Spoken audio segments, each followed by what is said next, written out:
Every town has a place people refuse to mention after sunset. Not because they believe in ghosts, but because some stories become more dangerous the more accurately they're remembered. 3 years ago, I inherited a house from a man I barely knew. My uncle, Elias Mercer. He had lived alone for nearly 40 years in a mansion built deep inside Blackwood Valley, hours away from the nearest village. According to the lawyer, Elias had been an obsessive collector of paintings. Museums had tried buying pieces from him. Wealthy collectors offered fortunes. He refused every offer. His final instruction was strangely specific. Sell the house if you must. Burn the furniture if you wish. But never separate the paintings. The lawyer laughed after reading it. I didn't. Something about the wording felt wrong. Not sentimental. Protective. As though the paintings weren't valuable because they were old, but because moving them would release something. Curiosity is a strange disease. It convinces intelligent people that warnings exist for everyone except them. By sunset, I had reached the property. The gravel road simply ended. No neighbors, no power lines, no birds, only an enormous Victorian house sitting alone beneath an endless gray sky. Its windows reflected almost no light. It looked less like a home, and more like something waiting to be looked at. I remember thinking one sentence before stepping inside. If no one has entered this place in years, why does it feel like someone has been expecting me? The front door opened before I finished turning the handle.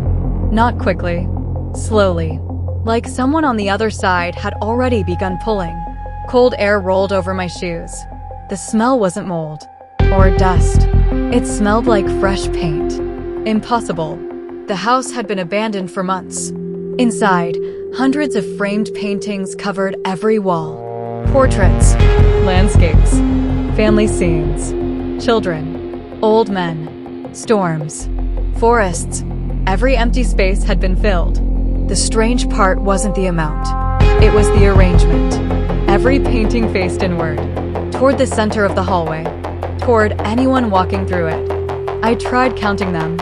Around 60, then 80, then over 100. Eventually, I realized something impossible. The number kept changing. Every time I looked away, a frame appeared somewhere I was certain had been empty seconds earlier. I blamed exhaustion, until I reached the largest portrait. A woman dressed in black stood beside an empty chair. Nothing unusual, until I walked past her. Out of the corner of my eye, she turned her head. Not inside my imagination, inside the painting. Only a few degrees, just enough for her eyes to follow me. I froze. When I looked directly at her again, she was perfectly still. That's when I noticed something written beneath the frame. Not the artist's signature, just 4 words. Please don't face away. I ignored the warning.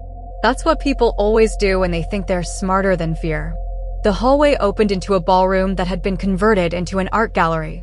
Hundreds more paintings covered the walls from floor to ceiling.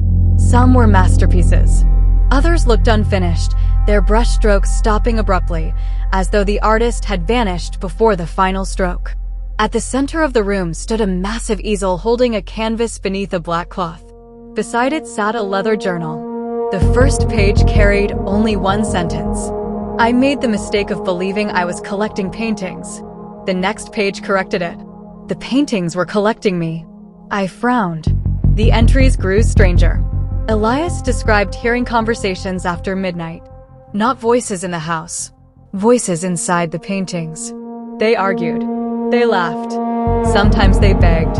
He wrote that every portrait had once been a real person, but not because they had posed for the artist. They had become the art. At first, I dismissed it as the diary of a lonely old man losing his grip on reality. Then I noticed fresh ink. The last page had been written only days before his death. If someone else inherits this house, they must never uncover the centerpiece. I slowly looked toward the cloth-covered canvas. My hands moved before my judgment could stop them. I pulled the cloth away. I wish curiosity had limits, because staring back at me wasn't a painting. It was a window. And on the other side, someone who looked exactly like me. He wasn't simply standing there. He was watching me, not frozen like paint, breathing, blinking, His expression matched mine perfectly. When I raised my hand, he didn't. Instead, he smiled. That was impossible. My own face had never looked so wrong. Not because it was twisted, because it seemed relieved, as though he'd been waiting years for me to arrive. Then he spoke. Not loudly, barely above a whisper. "You finally came." I stumbled backward, knocking over a stack of frames, which shattered across the floor. When I looked back, the painting had become completely ordinary again. Just oil on canvas. No movement. No smile. No impossible reflection. My breathing slowly steadied, until I noticed something far worse. The broken frames behind me no longer contained landscapes or portraits. Every single one now showed me standing in different rooms throughout the house. In one, I was asleep. In another, I was reading Elias's journal. In another, I was staring directly into the painting I had just uncovered. Each image had been created before I arrived. Each one predicted moments that had already happened. Only the final canvas remained unfinished. Its background was blank. Only my face had been painted. The eyes were still wet. I decided to leave. The front door was exactly where I remembered. Except, it opened into another hallway. Same wallpaper. Same paintings. Same silence. I turned around. The gallery had disappeared. Now there was a dining room filled with portraits of strangers eating together. Every chair was occupied, except one, at the end of the table, waiting. The figures weren't smiling. They were watching. Not me. The empty chair, as though expecting someone to sit down. A framed note rested on the table. It wasn't handwritten. It looked printed, like a museum exhibit. The collection grows only when its guests accept their place. Below that, one final sentence. Refusal only delays the portrait. The lights flickered. For a split second, every face around the table changed. Not strangers anymore. My parents. My childhood friends. My teachers. People I'd known throughout my life. Each of them stared at me with the same exhausted expression, as though they had already learned something I hadn't. Then darkness swallowed the room. When the lights returned, the chairs were empty. Only the unfinished portrait remained, leaning against my own seat. I found the attic just before midnight, hidden behind a false wall.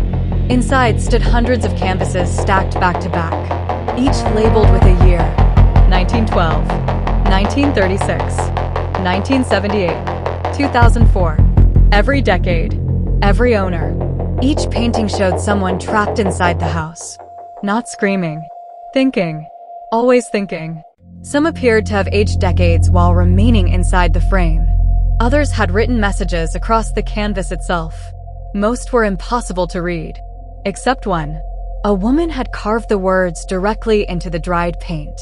The house does not imprison bodies. It imprisons observations. I didn't understand until I looked closer. Every person inside every painting was staring outward, at someone beyond the frame, at whoever happened to be looking. The realization struck like ice water. The paintings weren't feeding on people. They were feeding on attention. Every second someone observed them. The observer became part of the artwork. Bit by bit, memory by memory, identity by identity. The collection wasn't haunted. It was hungry. The whispers began shortly after. Not from behind me. From every frame at once. Thousands of overlapping voices, each finishing the other's sentences. We thought we inherited the house. We thought we owned the paintings. We thought leaving was enough. Then complete silence. A single child's voice broke it. Don't blink. Instinctively, I blinked. The room changed. Every painting had vanished. Only mirrors remained. Hundreds of them. Each reflected a different version of me. Older, younger, injured, smiling, crying. One reflection slowly lifted a paintbrush. Another dipped it into black paint. A third reached toward the inside of the glass and pressed its hand against mine. It felt warm. That impossible warmth shot through my fingers. Then I heard footsteps. Not approaching. Leaving. I spun around. Someone wearing my clothes walked calmly down the stairs. He never looked back. Only then did I understand. Someone had already taken my place, and the person leaving the house wasn't me. The next morning, hikers found the house empty. The doors stood open, furniture untouched, dust everywhere, except for one room, the gallery. Investigators counted exactly 312 paintings. One appeared brand new. The paint was still drying. It showed a frightened man standing in the middle of the gallery with one hand pressed against the inside of the canvas. His mouth was open, as though trying desperately to warn whoever stood outside. No artist's signature appeared below it, only a brass plaque. Observer number 312. Officials later demolished the house. Nothing remained except ash. Yet the paintings were never found. Not one. Some collectors claim rare portraits occasionally appear at estate auctions. Always unsigned. Always astonishingly lifelike. People who buy them often report an unsettling feeling that the subject isn't looking at them. They're waiting for someone standing just behind them. So before this video ends, take one last look at the image on your screen. Ask yourself one question. Have you been watching the painting? Or has the painting been watching you? And if, for just a second, you thought you saw it blink, don't worry. That's exactly what every new addition to the collection says.